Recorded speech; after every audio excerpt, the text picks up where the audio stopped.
faz referência à personagem Marvin, da obra O Guia do Mochileiro das Galáxias, de Douglas Adams, disparado meu personagem preferido da série. Não só esta canção, como o título do álbum, OK Computer, é uma referência à obra. Um dia farei um vídeo sobre o livro. E como prometido, depois de muito tempo, aqui está. Este é o canal Disco Livro e Fé, é um prazer tê-lo aqui. E no sintetizador de hoje estarei trazendo uma síntese do livro O Guia do Mochileiro das Galáxias, de Douglas Adams. Douglas Adams foi um escritor, roteirista e comediante inglês. Nasceu em Cambridge em 1952 e morreu nos Estados Unidos, Califórnia, em 2001, aos 49 anos. Além da série do Guia do Mochileiro das Galáxias, que consiste em 5 volumes, escreveu outra meia dúzia de obras, aproximadamente. Esta série se iniciou em 1978 como uma história de comédia que era transmitida na rádio BBC. Com um enorme sucesso, ela foi transferida da rádio para o livro em 1979, onde a história foi adaptada e ampliada. Adams chegou a trabalhar com o grupo de comédia Monty Python, fazendo alguns roteiros e até algumas aparições. Também chegou a escrever para a famosa série de ficção científica Doctor Who. O Guia do Mochileiro das Galáxias une estes dois gêneros, ficção científica e humor. A série consiste em 5 volumes, o que de forma irônica o próprio autor chamava de trilogia de 5 livros. Isto porque o plano era escrever uma trilogia, porém, devido ao grande sucesso, foi-lhe sugerido, para não dizer pressionado, a dar continuidade à história. Então, escreveu outros 2 volumes. Os títulos são O Guia do Mochileiro das Galáxias, de 1979, O Restaurante no Fim do Universo, de 1980, A Vida, o Universo e Tudo Mais, de 1982, Até Mais e Obrigado pelos Peixes, de 1984, e, depois de um intervalo de 8 anos, lançou o 5º volume chamado Praticamente Inofensiva, em 1992. Disse que eram 5 livros porque ele escreveu 5 livros. No entanto, em 2009, 17 anos após o 5º livro e 8 anos após a morte de Adams, foi lançado o 6º volume da série, obviamente por outro autor, Owen Colfer, com os devidos direitos para isso. O 6º e último volume foi intitulado E Tem Outra Coisa.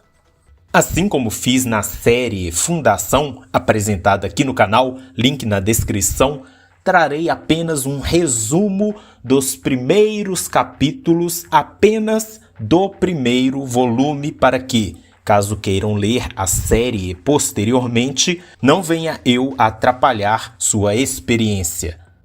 O título original é The Hitchhiker's Guide to the Galaxy. A edição que tenho em mãos foi lançada em 2004 pela editora Arqueiro. Todos os 3 primeiros volumes possuem aproximadamente 160 páginas e cerca de 35 capítulos.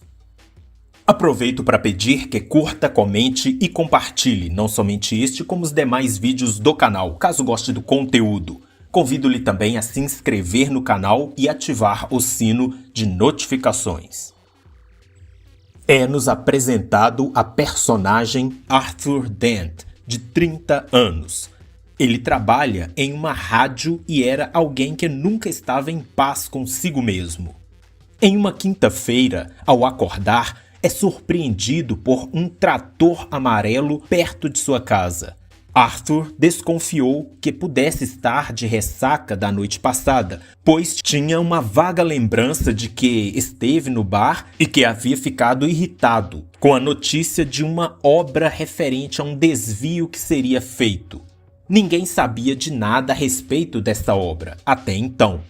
Bem, no trator amarelo estava o Sr. Prosser, que estava encarregado para demolir a casa de Arthur para fazer o desvio. No diálogo entre os dois, Prosser disse que essa obra estava planejada há 9 meses e exposta na Secretaria de Obras da cidade. Arthur disse que ficou sabendo um dia antes, quando um operário foi até a casa dele informá-lo e que tinha ido até a Secretaria de Obras da cidade e encontrado esse projeto em um porão que não tinha nem escada e sem iluminação. E o projeto estava exposto, entre aspas, no fundo de um arquivo trancado que estava dentro de um banheiro fora de uso onde tinha uma placa escrita: "Cuidado com o leopardo". Em algum momento da discussão entre os dois, Arthur se deita em frente à sua casa, em meio à lama, para impedir que o Sr. Prosser executasse seu trabalho. Em outro momento, o Sr. Prosser teve uma visão que o deixou perturbado. Nessa visão, Arthur estava correndo com o corpo em chamas de um incêndio e com 3 lanças cravadas em suas costas. Arthur tinha um amigo chamado ou apresentado com o nome Ford Prefect, que era, na verdade, um extraterrestre, um ser de outro planeta este chamado Betelgeuse, e estava há 15 anos na Terra. Na realidade, ele era um pesquisador de campo de um livro chamado O Guia do Mochileiro das Galáxias. Todos que conheciam Ford o achavam um maluco, pois frequentemente ele ficava distraído olhando para o céu e falando sobre discos voadores, alienígenas e coisas do tipo. Ford esperava que passasse um disco voador para poder pegar uma carona para fora da Terra. Bem, continuando, enquanto Arthur está deitado para impedir a obra, Ford aparece e o chama para ir ao bar, pois ele precisava falar algo urgente. Arthur explica o porquê de não poder sair dali. Ford, então, faz uma proposta ridícula e inesperada ao Sr. Prosser. Em suma, pediu para que Prosser ficasse deitado no lugar de Arthur, enquanto os dois fossem ao bar. Como todos já estavam sem paciência e não entendendo mais nada do que estava acontecendo ali, todos concordaram. Chegando ao bar, Ford pediu 6 chupes e insistiu que Arthur bebesse, porque era uma questão de vida ou morte. Ford, então, revela quem de fato ele era e diz que o mundo iria acabar em alguns minutos. Claro, Arthur não acreditou, pelo menos naquele momento, e Ford continuou o mandando beber, porque o chup era um bom relaxante muscular. Naquele momento de quinta-feira, algumas enormes coisas amarelas começaram a aparecer no céu e se espalharem. Ford guardava consigo um aparelho chamado Sensormático Subeta, que começou a apitar. Nele tinha escrito: "Não entre em pânico". Este aparelho era O Guia do Mochileiro das Galáxias, que era o livro mais extraordinário jamais publicado pelas grandes editoras da Ursa Menor. Também carregava consigo uma toalha de banho grande. Segundo o Guia do Mochileiro, a toalha é um dos objetos mais úteis para um mochileiro interestelar. Você pode usá-la como agasalho, pode deitar-se sobre ela, pode se cobrir com ela, pode usá-la como vela numa mini jangada. Ao umedecê-la, pode-se usá-la em combate corpo a corpo, agitá-la para fazer sinal de pedido de socorro e até para se secar. De repente, ouve-se um barulho. A casa de Arthur está sendo demolida. Arthur vai até lá e Ford, antes de sair, compra 4 pacotes de amendoins e vai atrás dele. Ao correr, Arthur tropeça, cai e, ao olhar para cima, desespera-se ao ver as enormes coisas amarelas sobrevoando o céu, que eram as naves de uma raça chamada Vogons. Da nave, alguém chamado Prostetnik Vogon Gelts dá o aviso de que a Terra seria destruída para a construção de uma via expressa hiperespacial, em outras palavras, um desvio. Vendo que os terráqueos ficaram desesperados e surpresos com esta notícia, Prostetnik diz que não entendia a surpresa, porque o projeto de destruição estava exposto no Departamento de Planejamento em Alfa do Centauro, há 50 anos terrestres. Por meio de um transmissor de rádio, alguém da Terra respondeu que não sabiam de nada. Ignorando o desconhecimento da Terra, executaram a destruição. Então é-nos apresentado a personagem Zapod Beeblebrox, que tinha 3 braços e 2 cabeças e era presidente do governo imperial galáctico. Apenas 6 pessoas na galáxia sabiam qual era a função do presidente do governo imperial galáctico, que era não exercer poder, mas desviar a atenção dele. Zapod fazia isso muito bem. Navegava pelos mares de um deserto planeta chamado Damogran, e junto com ele estava Trillian, uma garota que ele conhecera ao visitar um planeta. Neste planeta estava a nave chamada Coração de Ouro, que era um projeto secreto. Voltando a falar de Prostetnik Vogon Gelts. Ele era feio e a cor de sua pele era verde. Bem, em uma cabine escura da nave de Prostetnik estavam Arthur e Ford, que haviam escapado da morte quando o planeta Terra foi destruído, graças a uma selvagem e simpática tribo chamada Detracis, que estava trabalhando de empregados para os Vogons. Os Detracis não gostavam dos Vogons, mas faziam isso pelo dinheiro. Arthur estava dormindo. Quando acordou, Ford explicou que a Terra havia sido destruída, que os dois haviam escapado por ele ter conseguido pegar carona com aquela tribo e também explicou onde estavam naquele momento. Ford entregou o Guia do Mochileiro das Galáxias para Arthur, para que ele fizesse algumas pesquisas e tirasse algumas dúvidas, como, por exemplo, quem eram os Vogons. Então, ouviram da nave um aviso de Prostetnik, mas, antes disso, Ford havia colocado um peixinho dentro do ouvido de Arthur para que ele pudesse compreender o que os alienígenas falassem.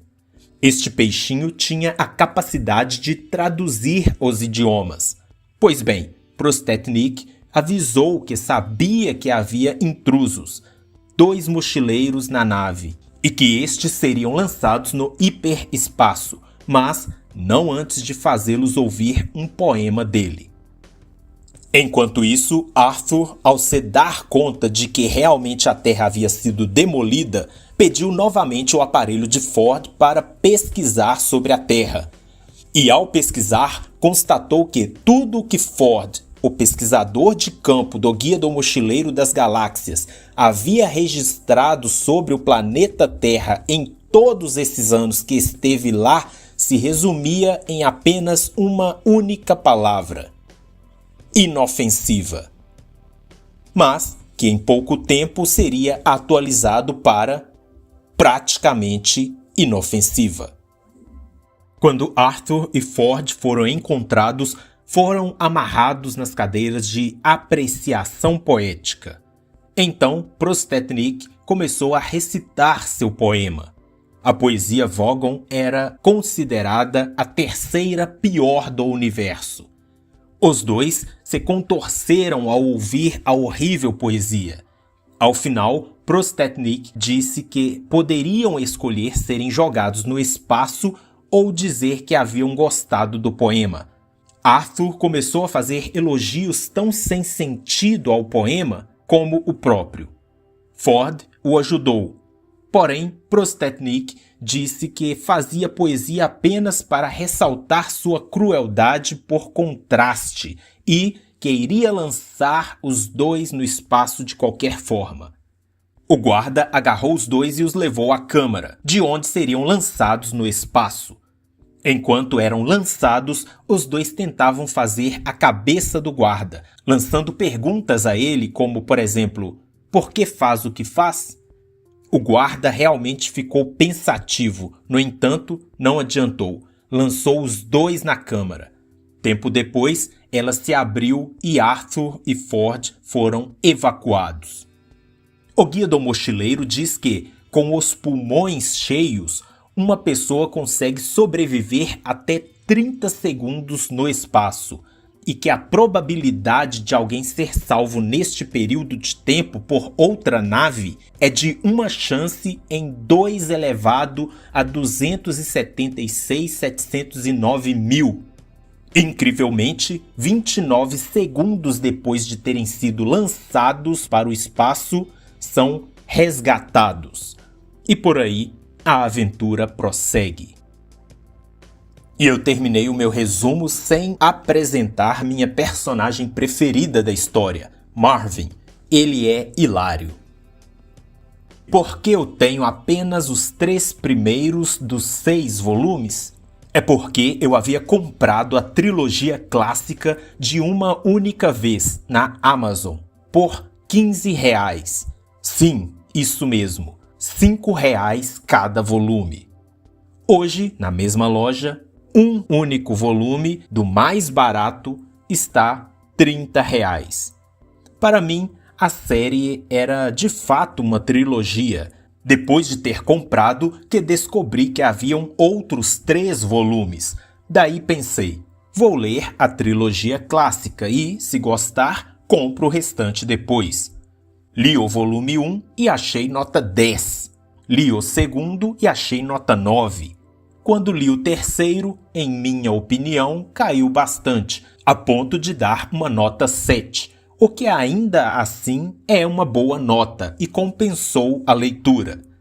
Posteriormente, ao ouvir muitas pessoas falando que os 3 últimos volumes não são tão bons quanto os 3 primeiros, decidi não prosseguir na série, pois o terceiro eu já havia considerado no limite do aceitável. E como todas as pessoas que ouvi falaram que os 3 últimos eram inferiores, encerrei por aqui.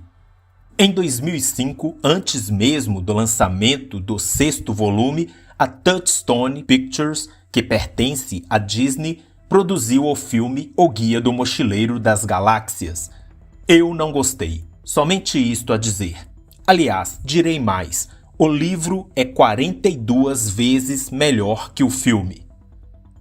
O livro O Guia do Mochileiro das Galáxias fez tanto sucesso que, como uma homenagem ao autor, todo dia 25 de maio se comemora o chamado Dia da Toalha.